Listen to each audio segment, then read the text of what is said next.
I think we should make a start. As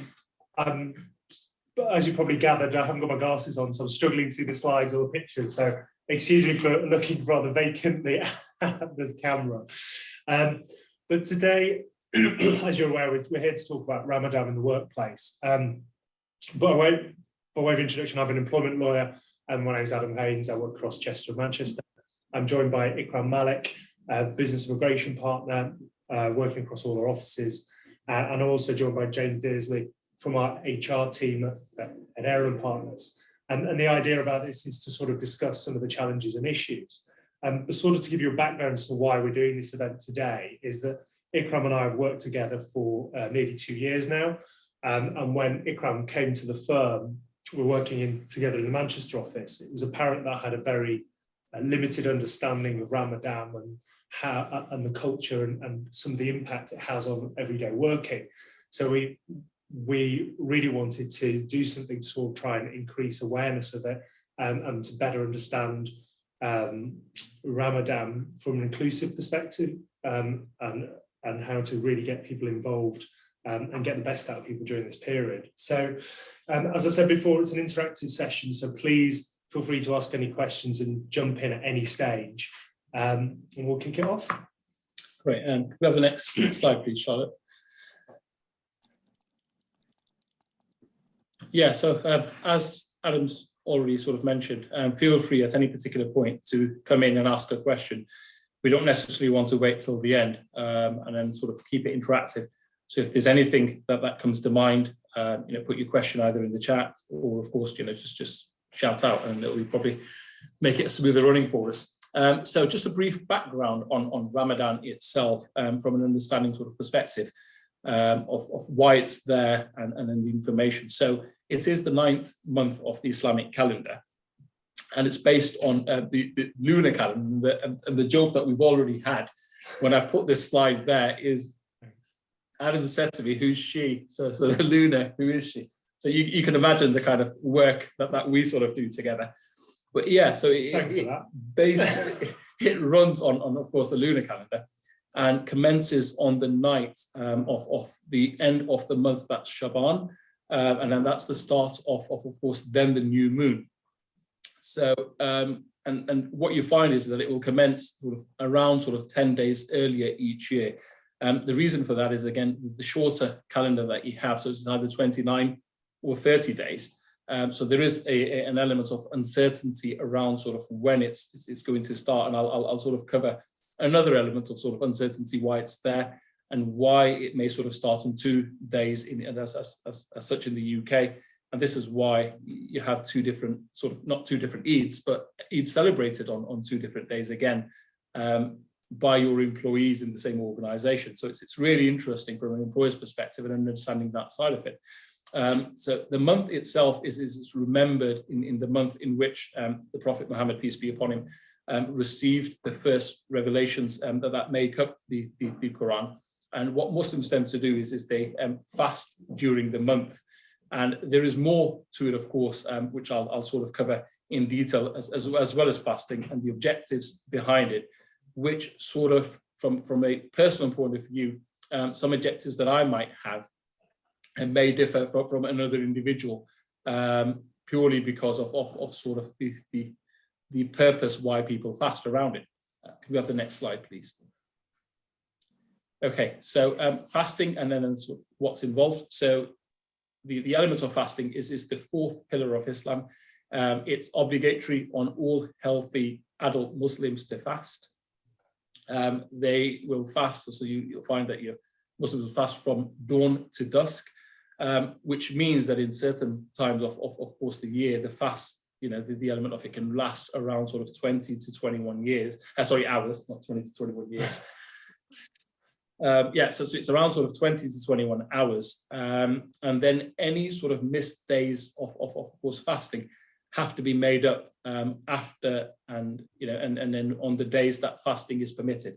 So fasting is not sort of permitted on days of Eid. So when Eid is being celebrated, it's not permitted to fast on that particular day. And if you have missed them, and then we'll cover the reasons why you sort of may miss fasting, and then you have to make it up as soon as possible. So what's involved really, and sort of tends to be an understanding for a lot of people, is that it's abstaining from just food and drink.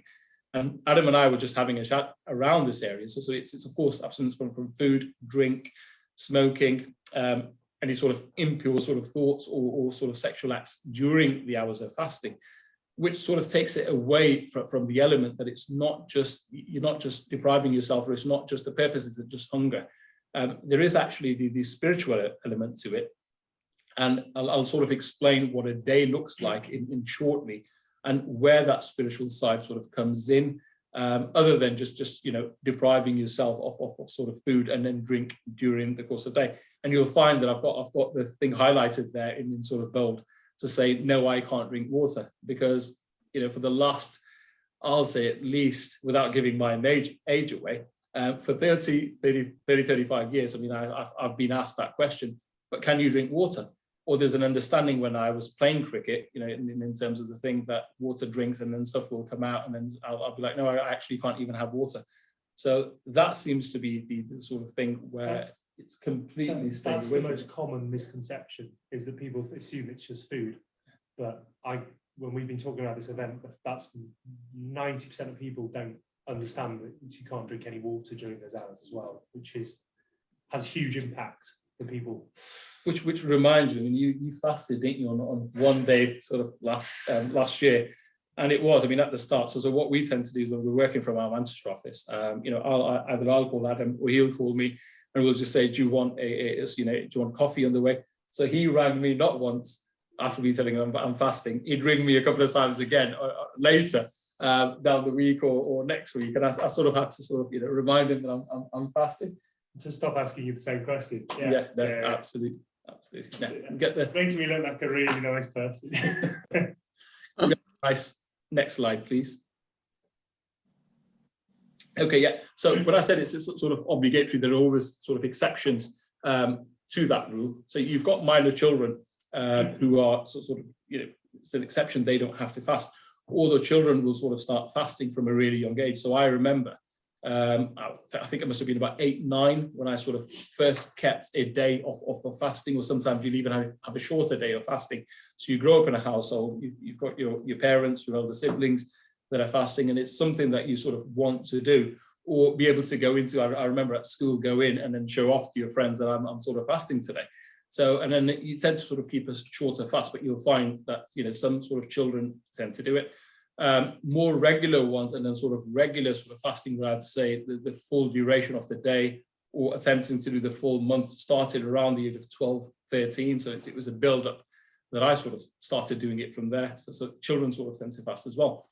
And then the exception is, of course, there for medical reasons. So if there are any medical reasons, you're exempt, the exemption applies.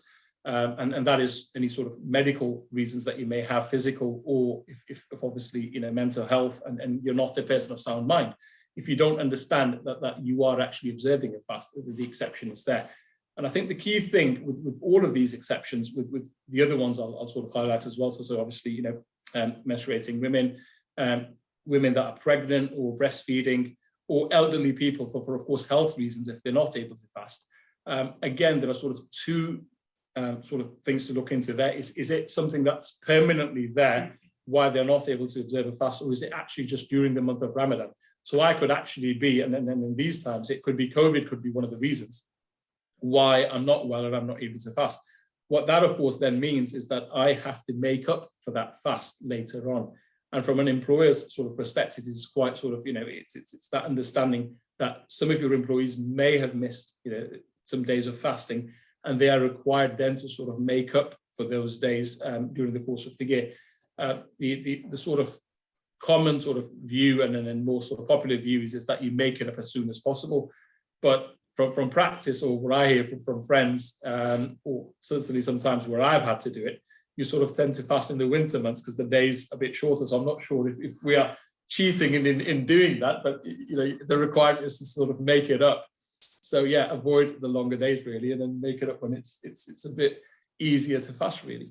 So that myself and a colleague are also going to be fasting this year with Ikram for a working week, the working week thing, which I think but we want to do it at the beginning of Ramadan because it's a lot shorter days than the end. So last year, as Ikram mentioned, I did a day, but the day was from 2 a.m. till about 9 p.m., which is crippling for the purposes of headaches and other things because of the lack of water, the fact my body's not used to it. I think because there's an element of, because you've been doing it for such a young age, you have coping mechanisms to some extent. Is that fair to say? I don't know. I think I still, to be honest, I think it depends a lot on your routine. So people will suffer from different things, like, so if you're used to caffeine, tea, coffee, as you were, so that started giving you a headache.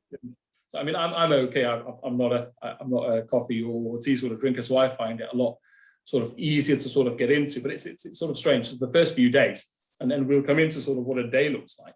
But the first few days, a couple of days sort of tend to be hard, where you actually feel the thing, and then you find that you almost sort of get into a pattern where the food and drink element of it doesn't really bother you. But I still sort of find it, from a personal perspective, the working side of things. I think you'll sort of confirm this. I think get to about sort of 4 o'clock, 5 o'clock, I don't want to know people. I don't want to talk. I get a bit grumpy without food, as it is on a normal day. Yeah. So it sort of, from that perspective, it sort of gets a little bit tougher as the day goes. So I bring a bit more sort of flexibility into it, and I'll look at the normal working day that will come up shortly. Next slide, please. Okay. Yeah. So here we go. So what does a normal sort of a working day, or what a day looks like for somebody who's sort of fasting? So I've started off with the pre-dawn meal, because that's when it will start.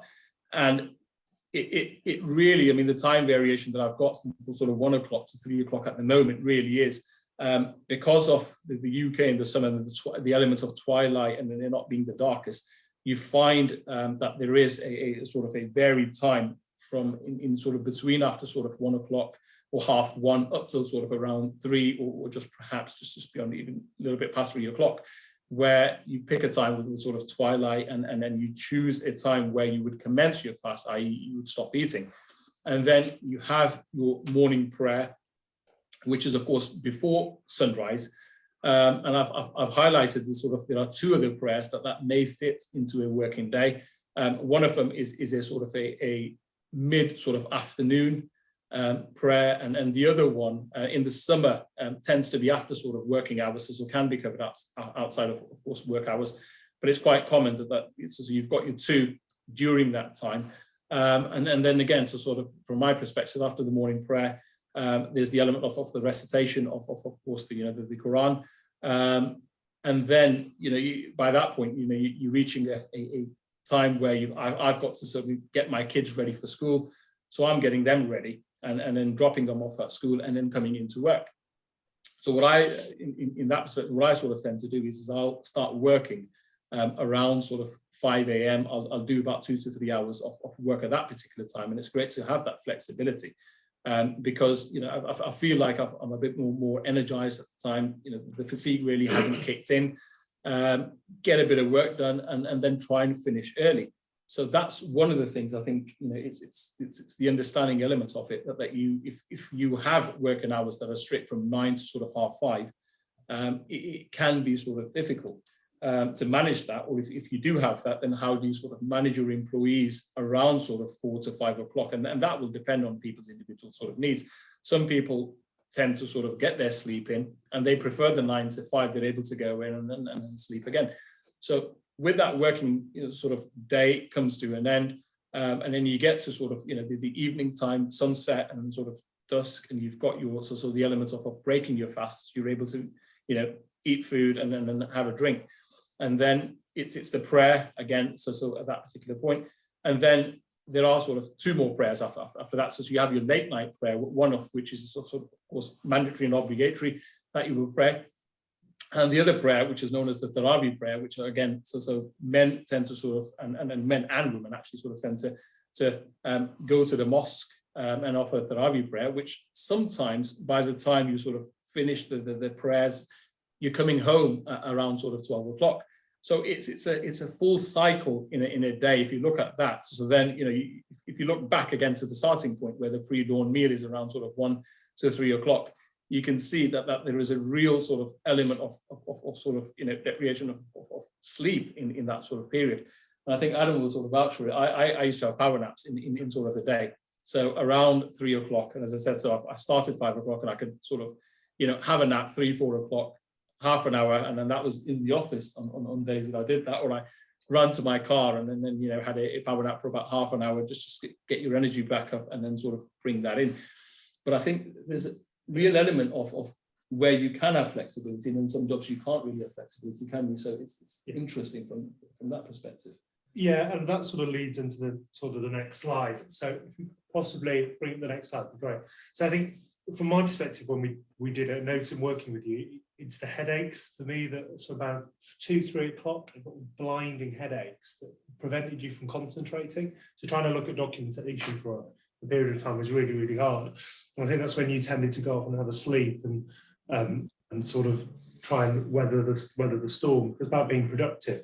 And we understand that not every working environment is going to be able to accommodate sort of total flexibility or within the workplace. And so but it's about understanding the situation and trying to entertain discussion, I think, on it, and understand some of the problems people deal with whilst going through this. So there is one way of doing it is obviously providing a policy of religious observations.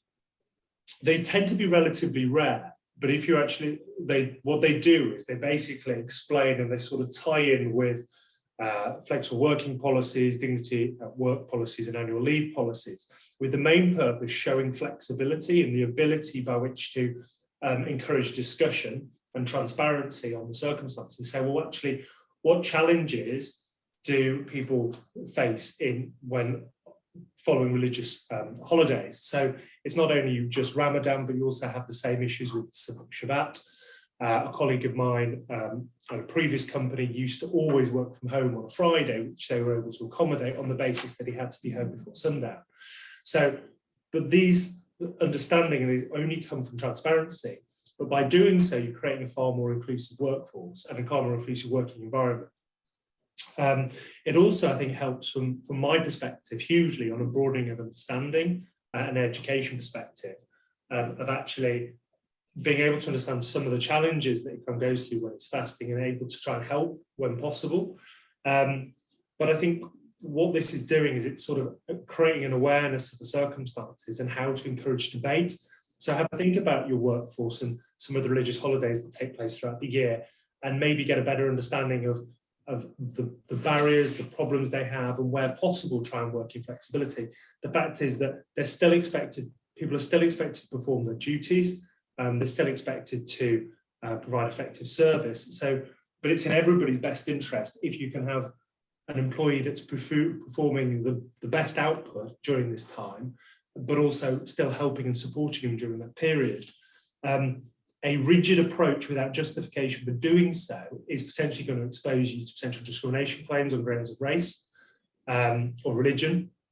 So the reason being is if, for example, that you require everybody to be in the office every single day of the week, and you can't let somebody leave, say, at 4 o'clock to observe Shabbat, that would be a situation whereby you would potentially have to be able to reasonably justify why that was a requirement, which may be possible, for example, if you're working in a nursery or care home, because there is rotas in place. It may be possible if you have demands, for example, KPIs on a call center type mentality, whereby there is more flexibility and people have flexibility within your teams, then you may struggle to do so. So it's sort of being alert to these situations and managing the situation and facilitating what you can do, what you can actually do.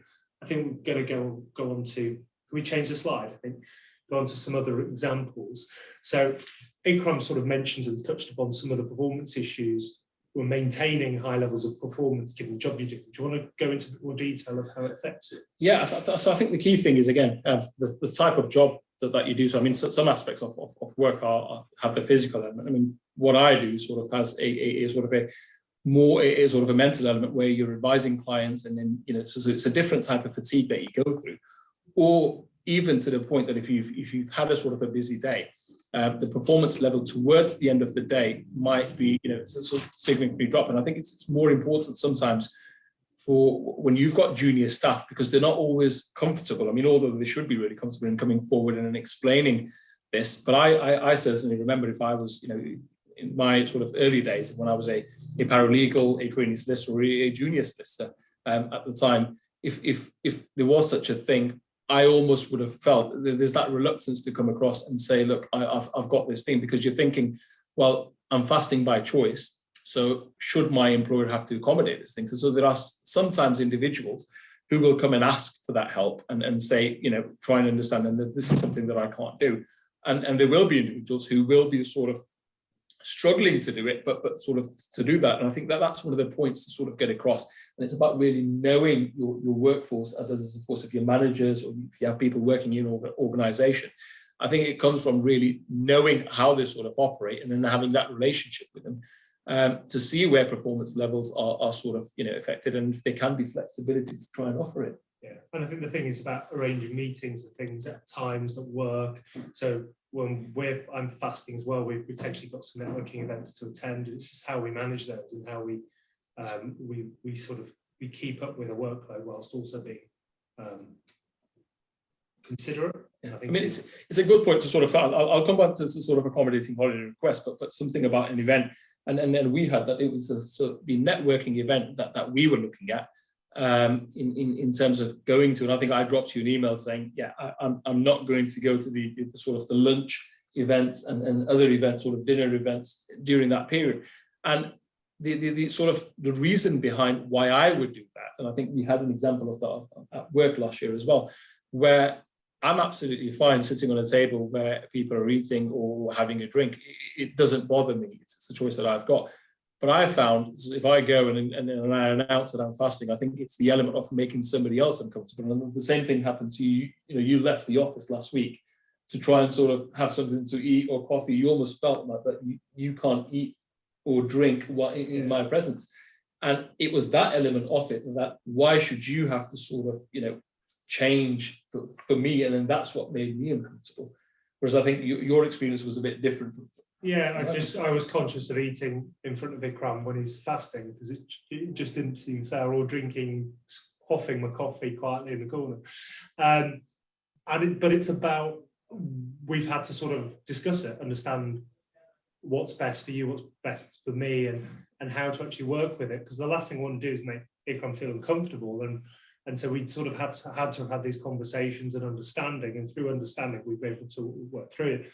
But I think from a perspective, we're jumping really to the last point, but from an employment perspective, I think on most occasions that you're going to work through it, but I think in worst case scenarios, you've just got to be alert to a situation whereby somebody's forced to attend an event, which could amount to sort of a policy decision, which is potentially indirectly discriminatory by suffering a disadvantage. I think those circumstances will be quite rare, because I'm not sure if there's a genuine business reason for asking somebody to attend, then you could essentially justify doing so. So I think actually that sort of claim would be quite rare.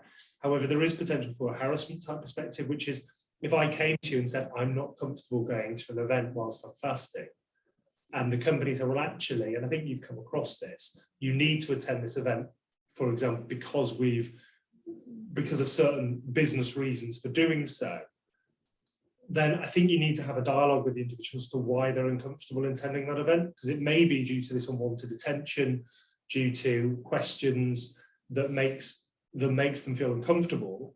And there is possible, and I think it would be rare, but an argument to say, well, it could amount to religious harassment on the grounds that the negative or the attention that they will obtain, that will arise during the time they're at the event, is unwanted conduct, and that they feel potentially degraded, hostile, humiliating. It may be a step removed, but there is potential for them to feel uncomfortable in that environment. So I think possibly that's somebody's worst case scenario, and I think those sort of claims hopefully would be unlikely.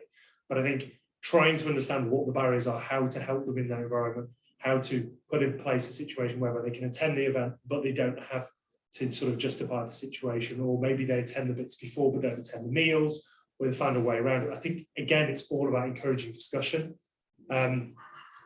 if we go back to sort of the performance levels, I think Jane was going to. Yeah, no, so I was going to actually talk about sort of accommodating holiday requests, and I've got the element of why the uncertainty.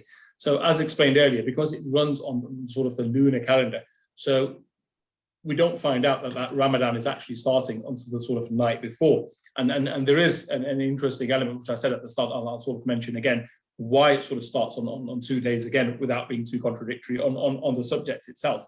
But because you don't tend to have the sighting of the moon in the UK, so the two common sort of practices that are observed, whereas my understanding is observed by different mosques, and depending on which mosque you tend to sort of follow, is that some will announce that it's Ramadan and then subsequently Eid on the basis that Saudi Arabia will make an announcement, and some mosques will follow that.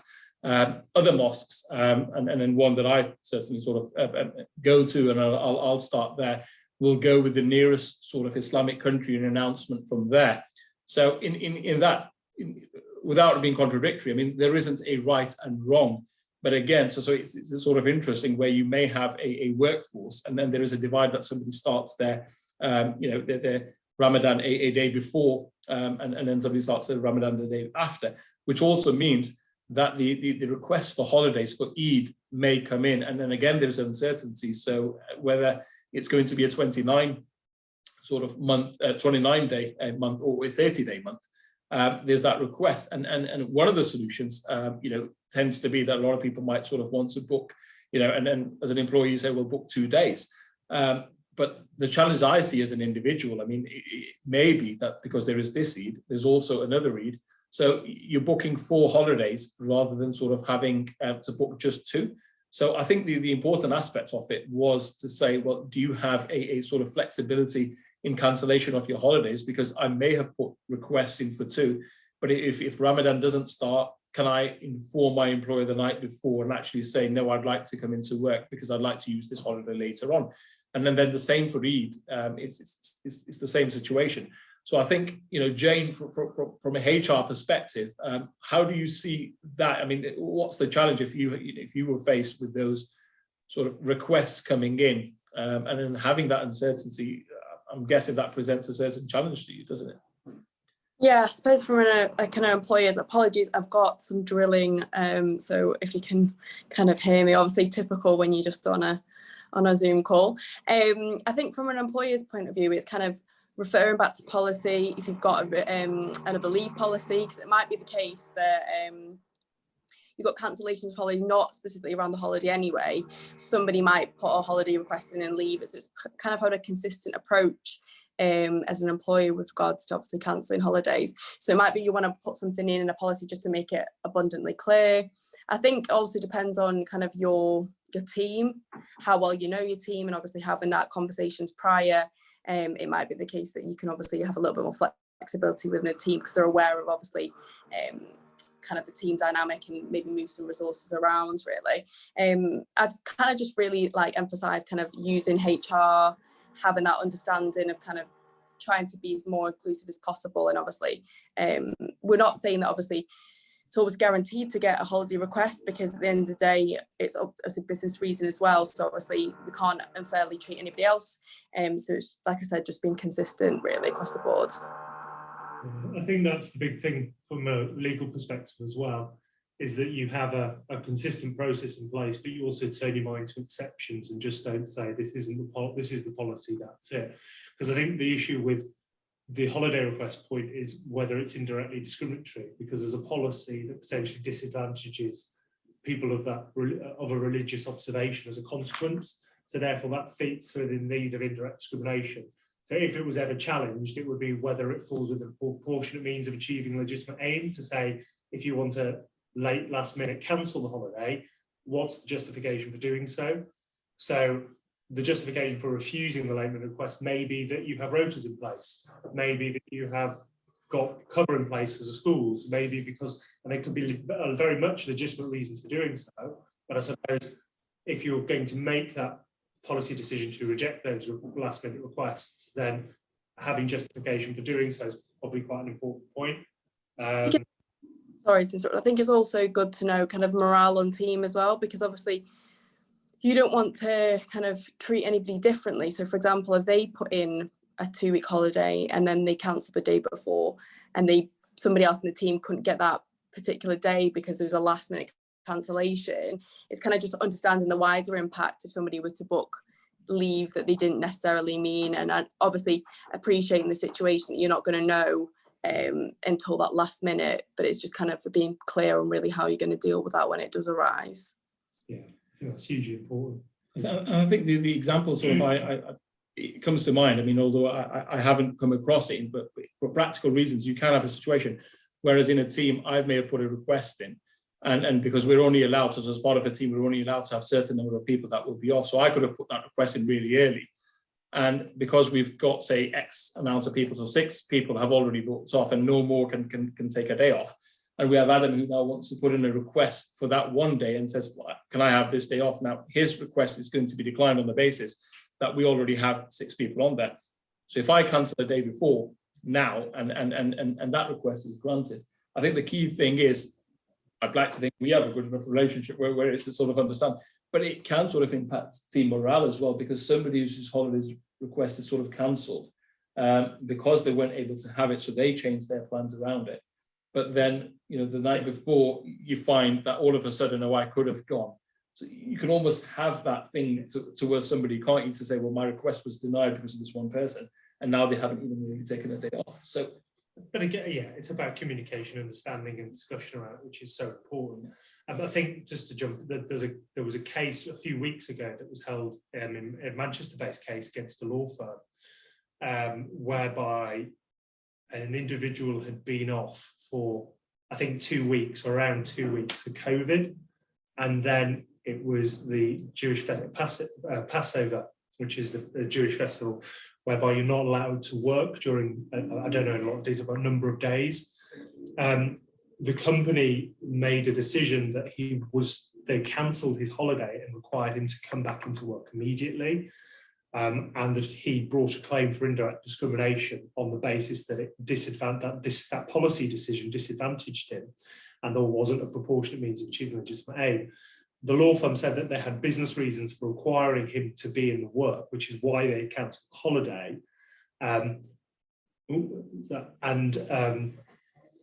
The judge ruled that the sole reason for the cancellation of the holiday related to his observation of the religious festival.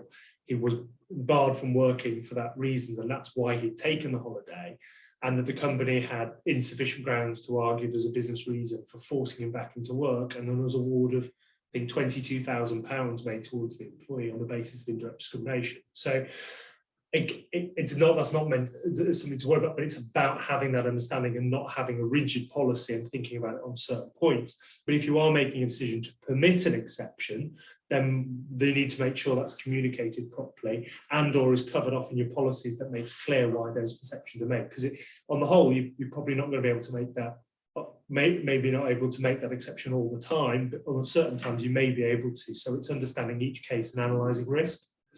So.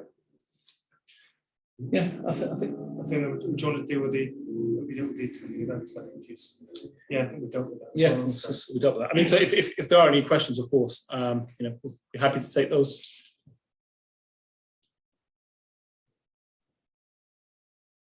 Has anybody had any issues or situations whereby they've dealt with put in place arrangements for people in work around Ramadan, or had any issues that have occurred?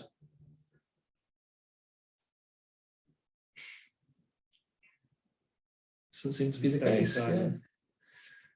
I mean, of course, and if it's something that you feel that you want to sort of, drop a message separately and then send us an email, then by all means, we'll be happy to sort of answer any questions that you have sort of separately. So just drop either myself or Adam an email, and we'll be happy to pick up any sort of queries, and then how, as you said, to try and make it a bit more inclusive.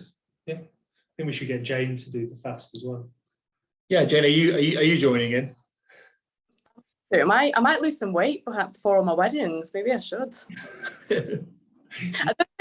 I don't think I can survive. It depends. It depends what you do. A lot of people will, at the end of the day, sort of so eat a lot, and then so weight I loss. mean, I get sleep deprivation off 7 hours of sleep or 8 hours of sleep, so you do not want to see me in the office when I've not had caffeine.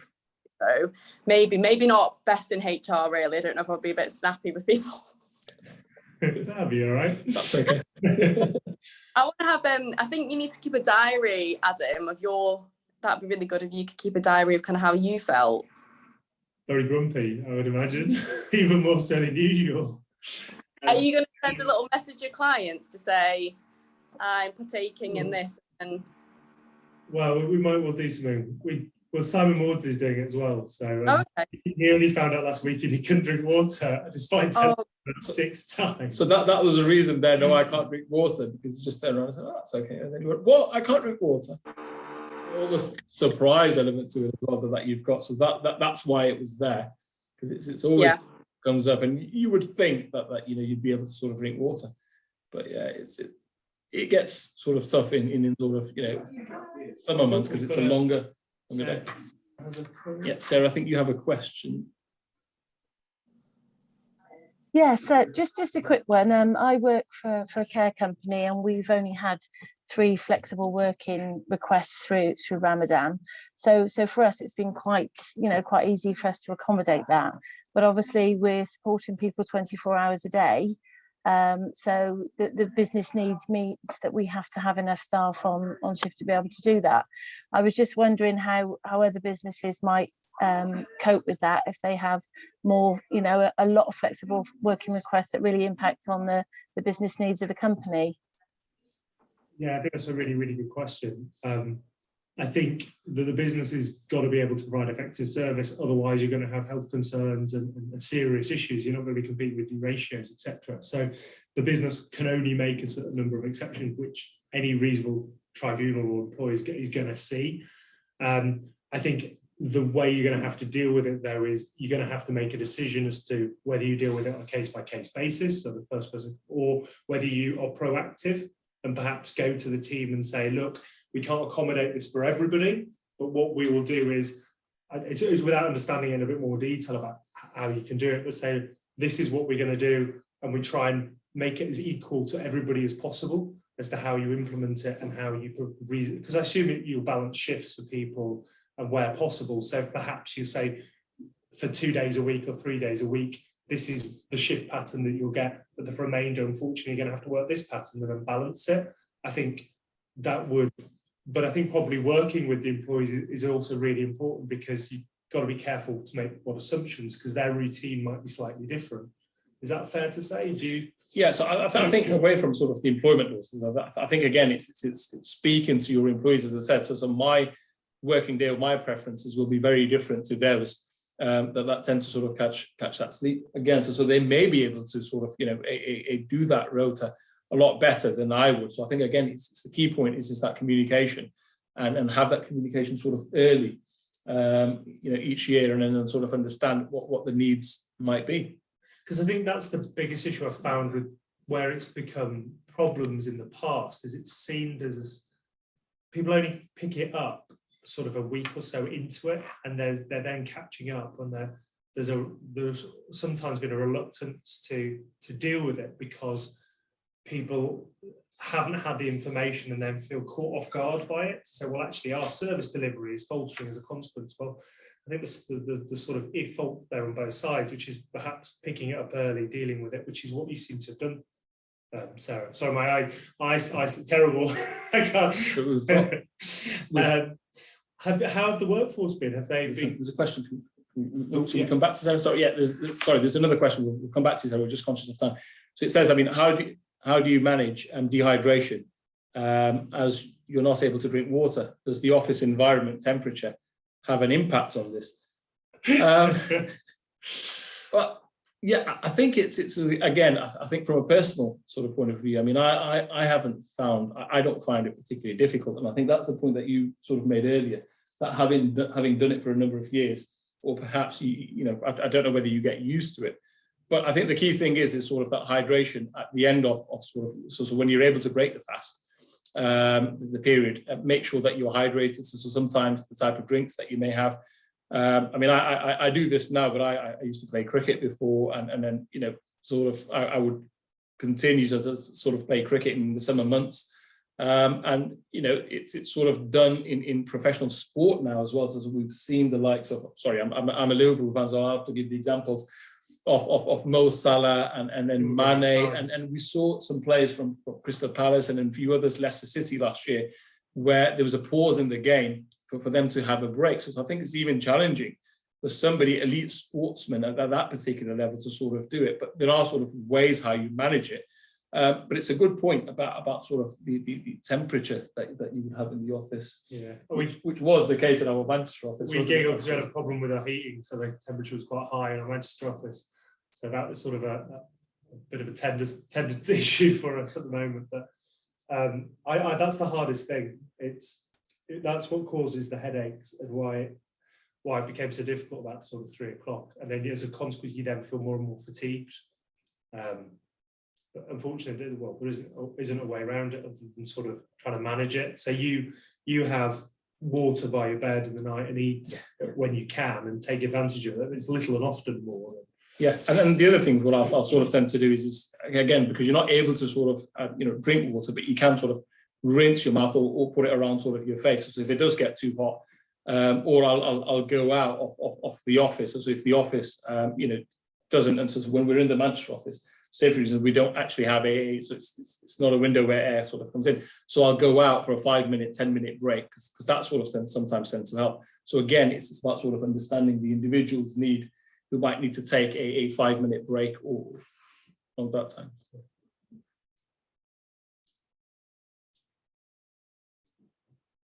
Any other questions? We're going to have to take it. Can't see it. No, I don't think there are. So I mean, of course, as I said, so if there are any questions, feel free to send them across. And then thank you for again joining us today. We hope the session was useful and it's helped. Yeah, and feel free to pick up the phone and ask us any questions or drop us a message on LinkedIn or email. I'm more than happy to have a conversation around it and help in any way we can. So thanks a lot. Thank you. Thank you.